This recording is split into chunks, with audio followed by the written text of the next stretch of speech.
This second global summit on COVID-19, for which we thank the co-hosts for bringing us all together, takes place at a time when vigilance is required of all of us.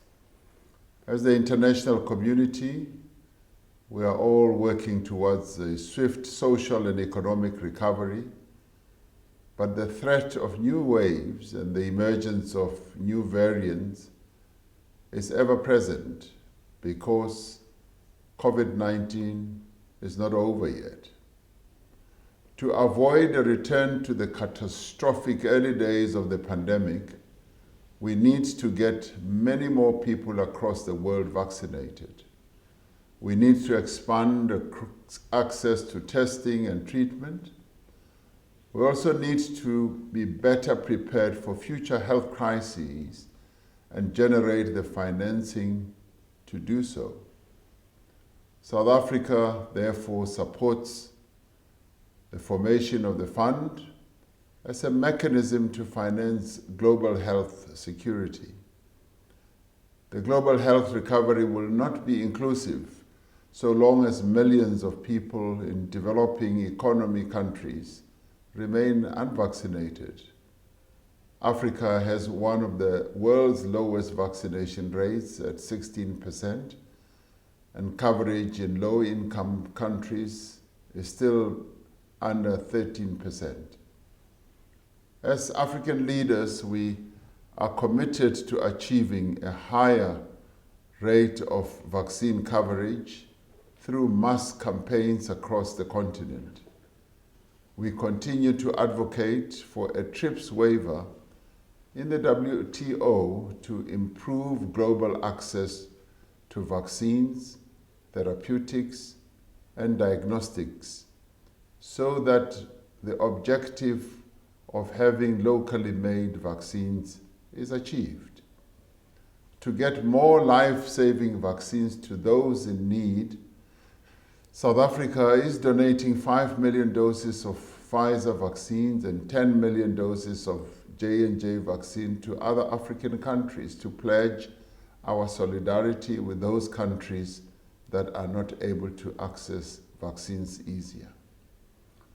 South Africa has contributed $10 million to the Global Fund and plans to contribute financial support to the ACT Accelerator as well.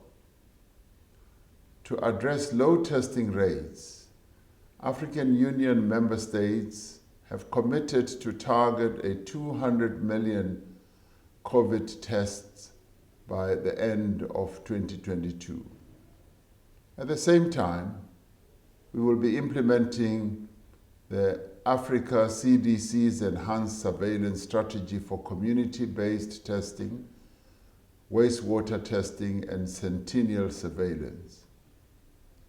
The African Union Summit in February endorsed a common agenda for manufacturing vaccines, medicines, diagnostics, therapeutics, and health products on the continent.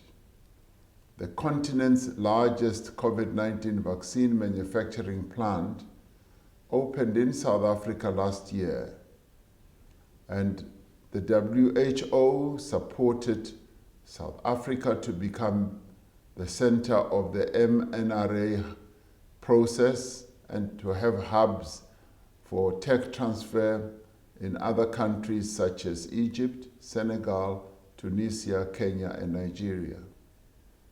However, this progress may be reversed because international agencies that have had a lot of money donated to for purchasing and procuring vaccines for developing economy countries are not buying vaccines from African vaccine manufacturers, even for those vaccines that are destined for African countries.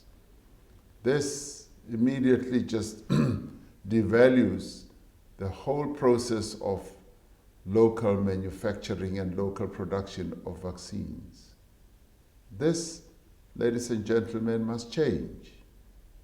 Multilateral agencies and also philanthropic organizations need to be procuring vaccines and boosters from African vaccine manufacturers to ensure the developing capabilities on the continent are retained. And as we heard from President Macky Sall, a number of African countries are now stepping up to produce vaccines for the 1.3 billion Africans who live on the African continent. And it is for this reason that we are calling for vaccines to be purchased for Africans on African soil. As South Africa and as the African Union champion for COVID-19 response, we call on the international community to ensure that solidarity and equity underpin this next phase in our management of the pandemic. This means that vaccines produced in Africa must be procured in Africa for Africa's people.